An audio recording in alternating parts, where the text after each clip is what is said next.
Let's go over test 3 review. Test 3 involves relations and functions.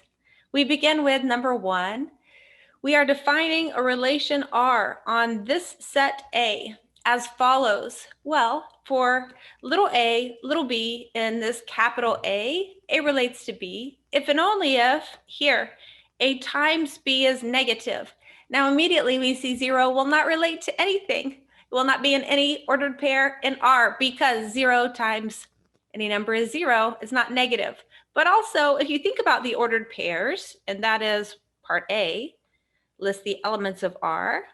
If we think about the ordered pairs, in order to have a product being negative, we will need one negative number and one positive number in each ordered pair.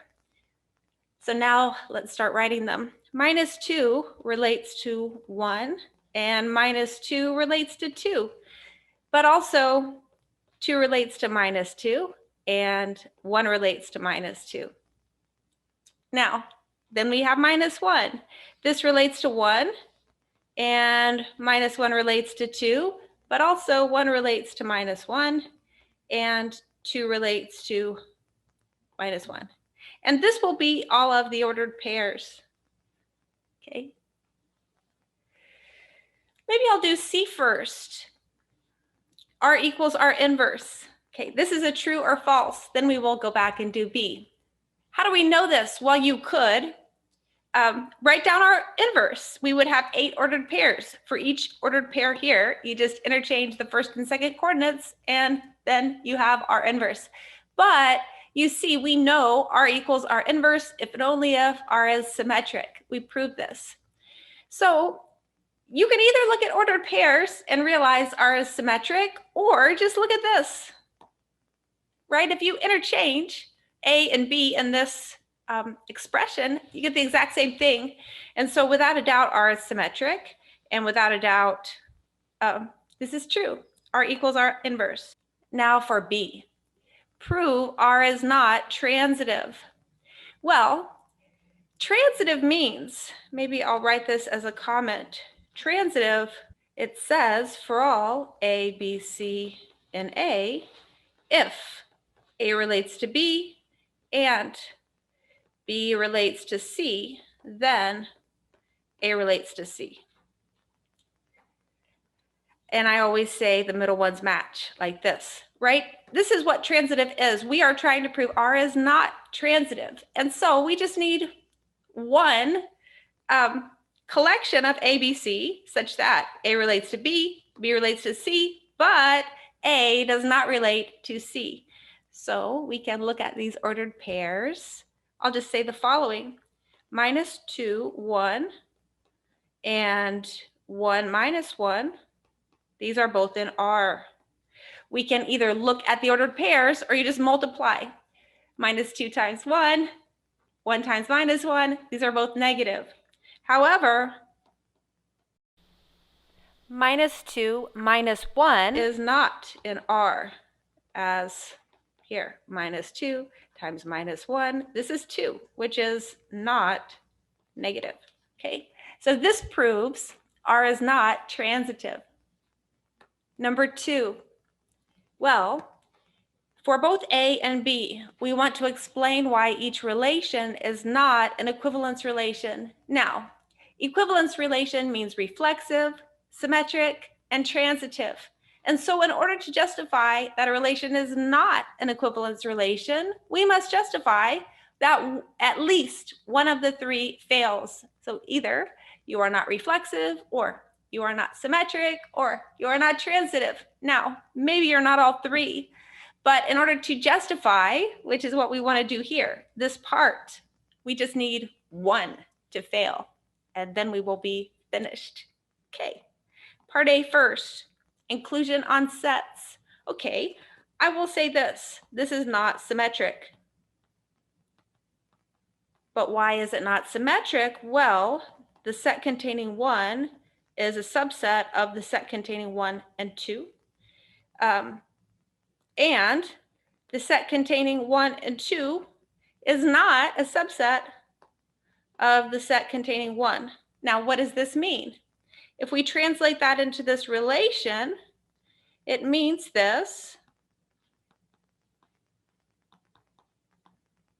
that one, the set containing 1 relates to the set containing 1 and 2, and the set containing 1 and 2 does not relate to the set containing 1. So you see, this relation is not symmetric. Now for letter B, this relation is all ordered pairs, x, y, and z cross z, such that y, the second coordinate, is 2 times x.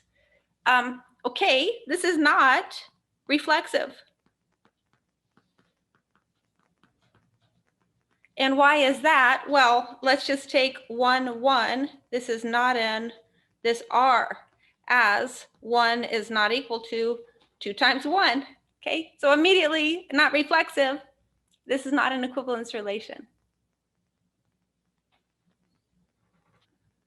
Number 3, this one is an equivalence relation. In fact, we will prove it, and this is part A of the problem. We are given an underlying set A here, and then R, the relation on A, consists of all ordered pairs in A cross A, little b, such that 2 divides A plus B. The first thing we want to do is show R as an equivalence relation, and then we will compute the distinct classes of R and list every element in each class. Well, just as a comment, this part A, this does not use the underlying set. In fact, part A would hold working over integers, z cross z. But it's when we get to this where we will use that we are only looking at integers 0 through 10. First, let's prove reflexive. So we let A and A. We need to show A relates to A. Well, A plus A is 2A, and 2 divides 2A. That's pretty clear. I'll just say as A is an integer. Okay, so therefore, A relates to A. Now, symmetric. Here, we assume that A relates to B, and then we need to show that B relates to A. Okay, well, if A relates to B, this means that 2 divides A plus B. In particular, there exists an integer with 2n is A plus B. I'll just say, notice that B plus A equals A plus B is 2n. And so we have that 2 divides B plus A, as well, this n is an integer. We have symmetric. Now for transitive, well, we need 3 elements of A, and we assume that A relates to B, and B relates to C, and we want to show that A relates to C. There exists, this time we have 2 integers. A relates to B says that 2x equals A plus B, and then B relates to C, we'll say 2y is B plus C. Well, this one takes the most thought, I think, of either of the 3 properties to prove for this relation, because I want to say that A plus C is 2 times an integer. You see, A plus C we may write as A plus B plus B plus C minus 2B.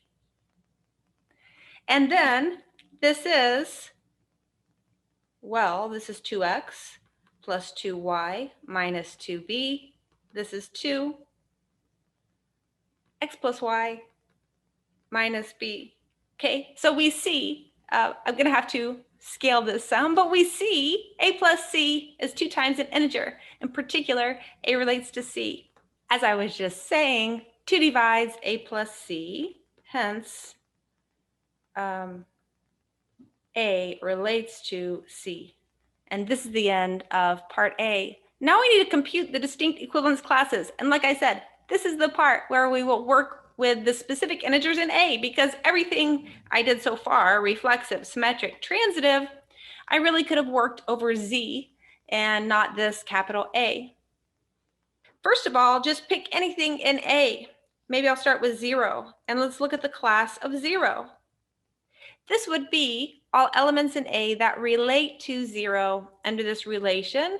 And if you look, this really says that A plus B is even. So we want all elements such that A plus 0 is even. This is the even integers that are listed in A. So we have 0, 2, 4, 6, 8, and 10. Now, we move on to the next class. Just pick anything in A that is not already listed in the class of 0. We can take, for example, 1. Now, list the elements in A such that, say little x, such that 1 plus x is even. And this would be all of the odd integers in A. So this is 1, 3, 5, 7, and 9. And now you see this is all of the distinct classes, because what I have listed partitions the set A into two disjoint sets. So this is the end of letter B.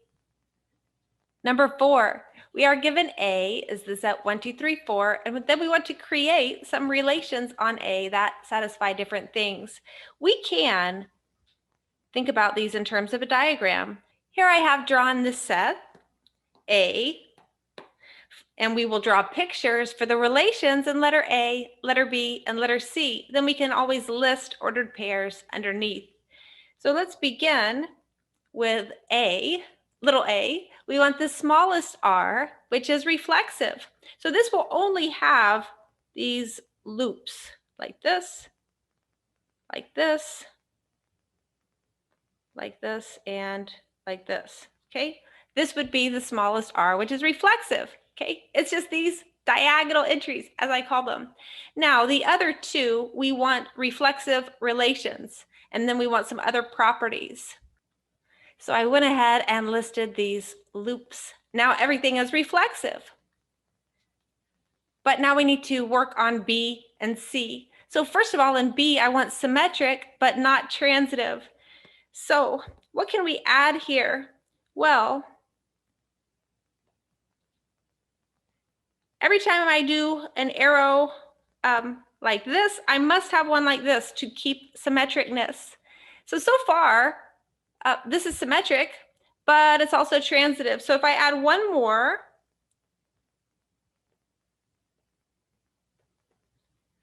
now this will be reflexive, symmetric, and not transitive. We can see it's not transitive looking at the picture because 3 relates to 1, 1 relates to 2, but 3 does not relate to 2.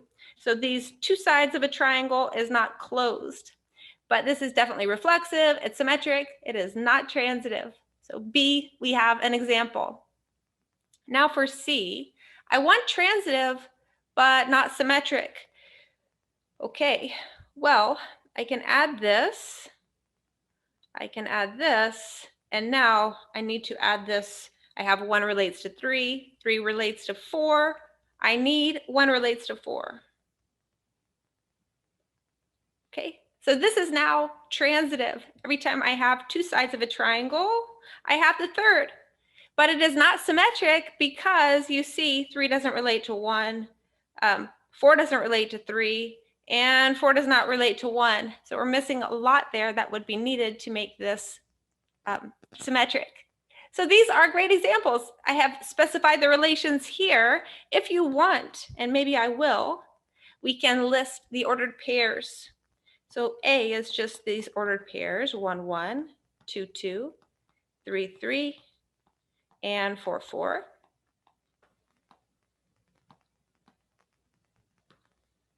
For B, we start with these, and then what did we add? We added 1, 3, we added 3, 1, we added 1, 2, and we added 2, 1.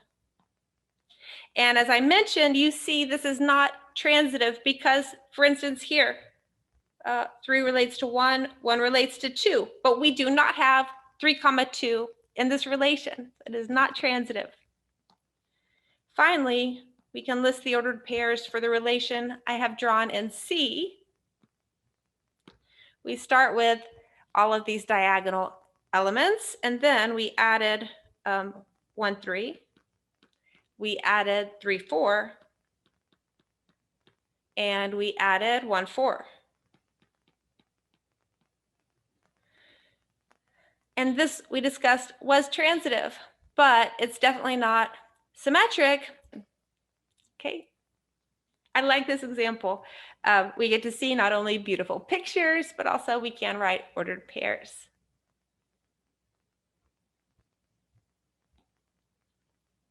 Number 5. We are moving into functions. Okay, so we are given 3 relations. We need to decide if each one is a function or not. If so, give the domain and range, or I often call that image, and compute f of 1. And if not, we need to justify. Okay, well, A, we will write up here. 1 maps to 2, 2 maps to 3, 3 maps to 2.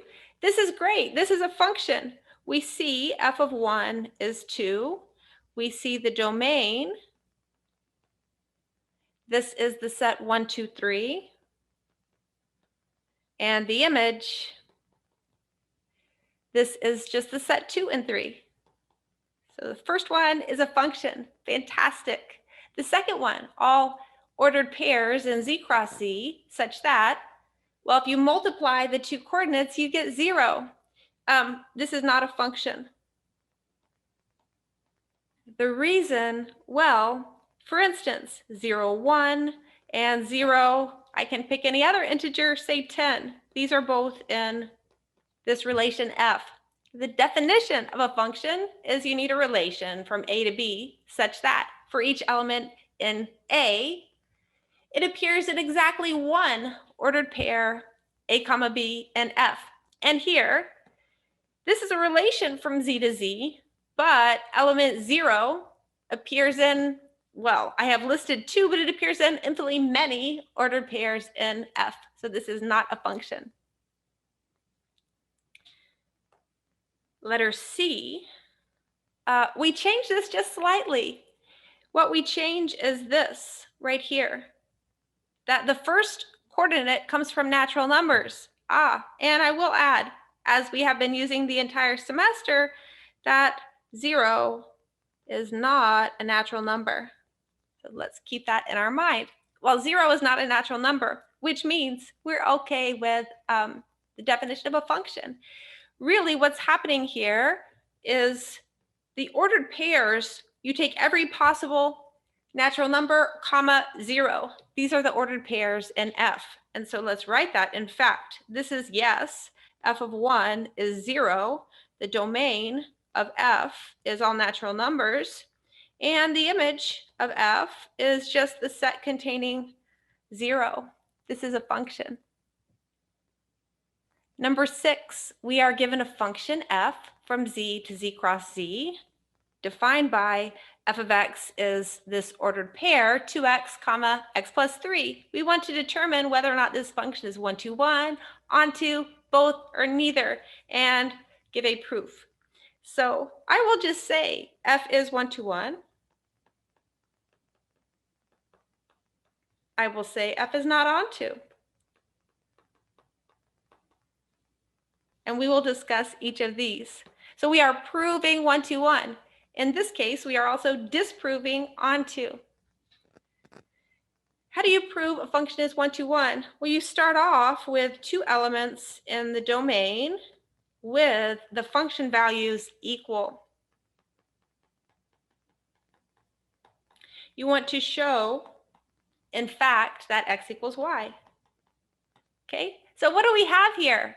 F of x equals f of y. This means 2x, x plus 3 equals 2y, y plus 3. Now, what does it mean for 2 ordered pairs to be equal? Well, that happens precisely when the first coordinates are equal and the second coordinates are equal. So, in particular, we have that x plus 3 equals y plus 3. And if you just subtract 3 from both sides, we get x equals y. And this is the end of this part. We have proved f is 1 to 1. Now, f is not onto. How do we prove this? Well, onto says that the image would be all of z cross z. And to prove it's not onto, we need to find one element in z cross z that is not in the image and justified. Okay, well, I'll just say, notice that 0, 0 is in z cross z, but 0, 0 is not in the image. And why is that? Well, if it was the case,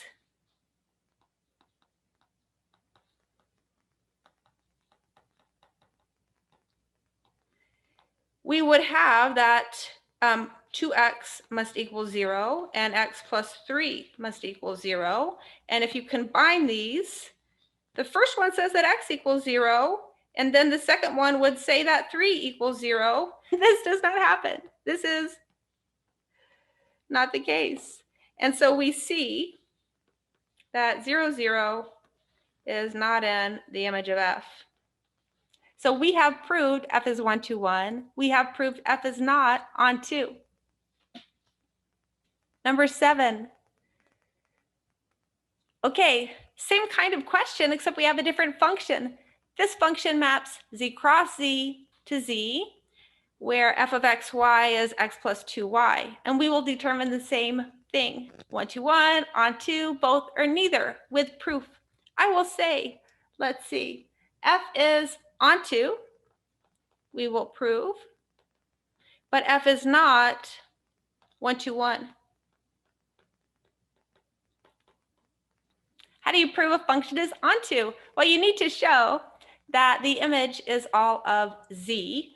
So we will let, say, n be in z. This is the codomain. And we need to show, in fact, there is an ordered pair in z cross z that maps to this little n. So I will just say consider. I can take n, comma 0. This is definitely an element of z cross z. And if you evaluate f of n 0, we get n plus 2 times 0, which is n. Okay, so thus we have proven f is onto. Start with an element in the codomain. You create an element in the domain. And then you must verify, in fact, that that element maps to what you started with in the codomain. This gives you f is onto.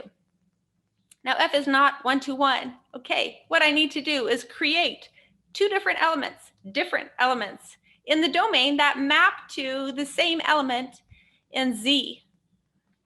Well, looking at this function, let's consider 0, 0. Okay, this maps to 0 plus 2 times 0. This maps to 0. So now I need another element in z cross z that maps to 0. I can just take, looking at my function, I can take minus 2, 1. These are both in z cross z. Well, f of 0, 0 is 0 plus 2 times 0, which is 0. F of minus 2, 1 is, well, this is minus 2 plus 2 times 1, which is 0. And so what do we have? We have f of 0, 0 equals f of minus 2, 1. However, 0, 0 is definitely not the same element as minus 2, 1. And this means f is not 1 to 1.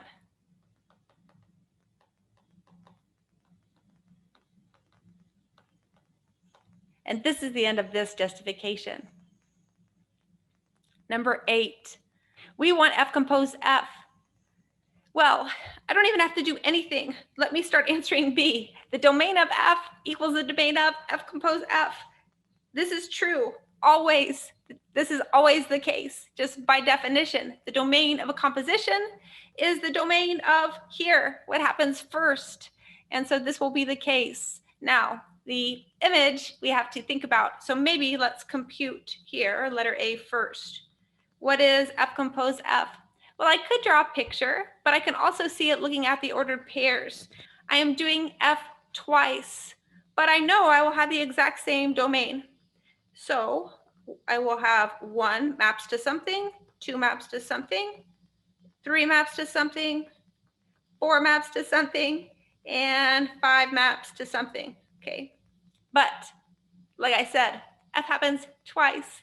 And so 1 maps to 5, 5 maps to 4. This says 1 maps to 4 in F compose F. And then 2 maps to 3, 3 maps to 4. So 2 maps to 4 in F compose F. Okay, 3 maps to 4, 4 maps to 1. So 3 maps to 1 in F compose F. 4 maps to 1, 1 maps to 5. And so 4 maps to 5 in F compose F. And finally here, 5 maps to 4 and 4 maps to 1. And so 5 maps to 1. This is F compose F. Now, let's look at this letter C. What we could do is just write out the image of F and write out the image of F compose F. And this might help us decide because these are not always the same.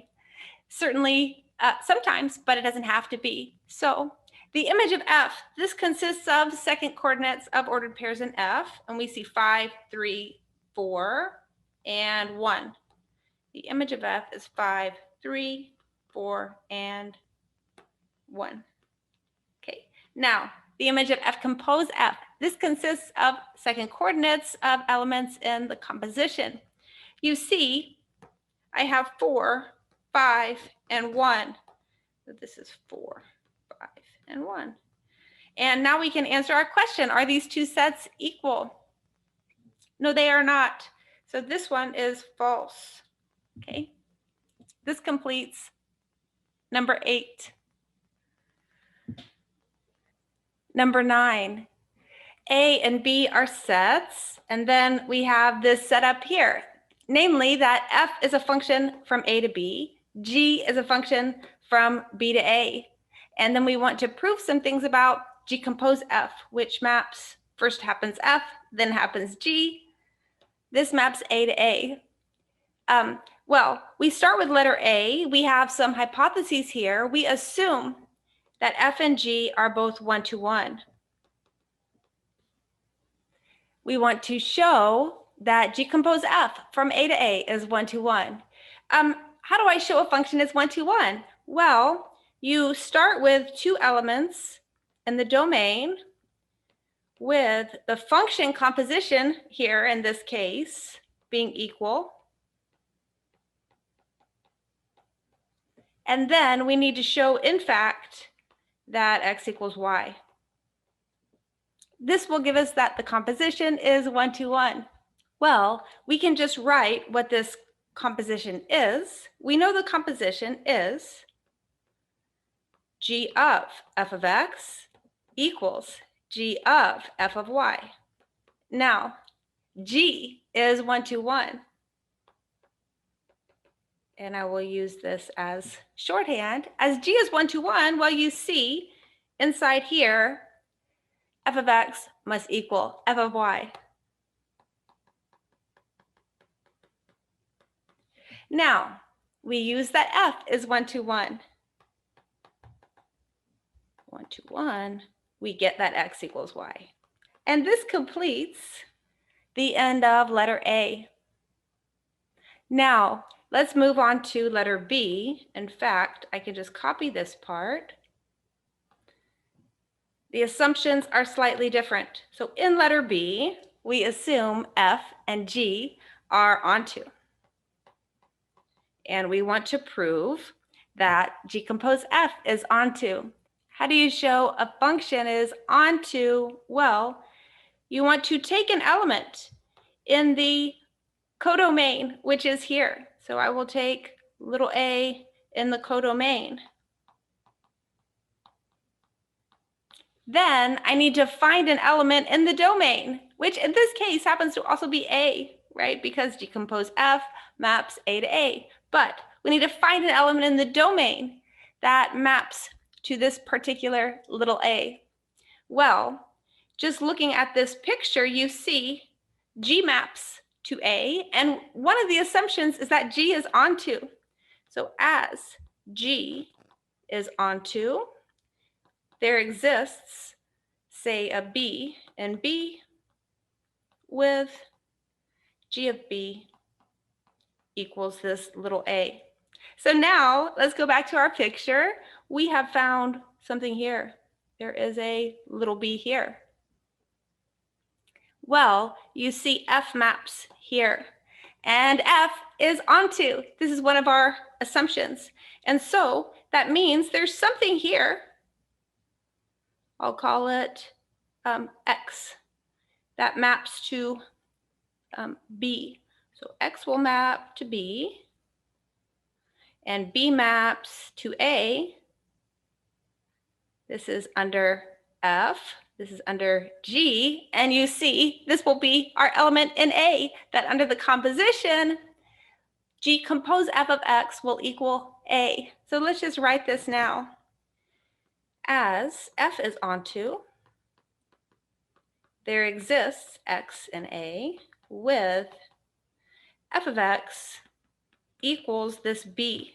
And now we just compose. Then G compose F of X is G of F of X. This is G of, well, F of X is B, and G of B is A. Okay. Well, you see, we have shown that G compose F is onto.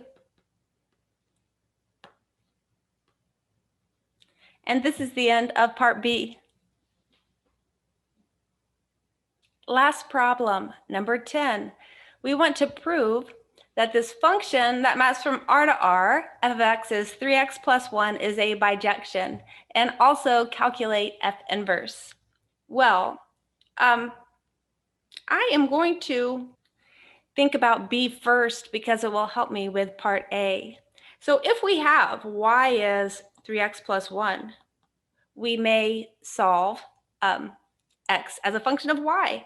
We get that y minus 1 is 3x, and then x would be y minus 1 divided by 3.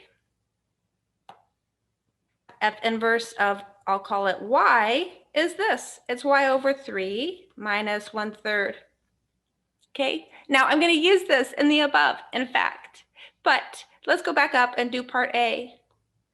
Just as a comment, and I think I've said this before, this kind of work you may have done before in another math class where you solve for x in terms of y, and in effect you are finding the inverse function. But now we have to prove, this is part A, prove f is a bijection. So to be a bijection means you are both 1 to 1 and onto, and we will need to prove both. So first let's prove f is 1 to 1.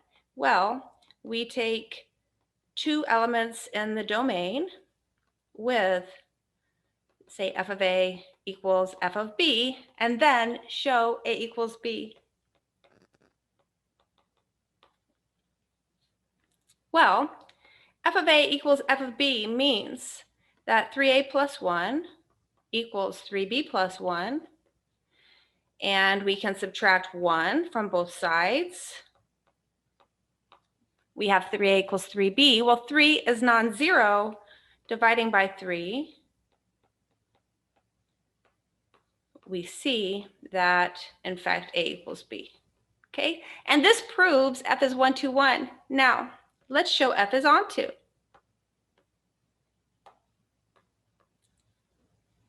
Well, just like we discussed in the last problem, take an element in the codomain, which happens to be R this time. The domain and codomain are the same set. So we let Y be in R. We need to find an X in R with f of X equals Y. Right? Well, this is why I did part B first, because let's let X equal Y over 3 minus 1/3. Okay, certainly this is an element of R. And we can evaluate, so f of X is, well, this is 3 times Y over 3 minus 1/3, and then plus 1. Now what do we have? We can distribute this 3. We get Y minus 1 plus 1, which is Y. And this is exactly what we wanted. We found here an X. This is in the domain that satisfies f of X equals Y. This shows f is onto. So now we have shown both 1 to 1. Maybe I'll make that comment. As f is 1 to 1 and onto, we have f is a bijection.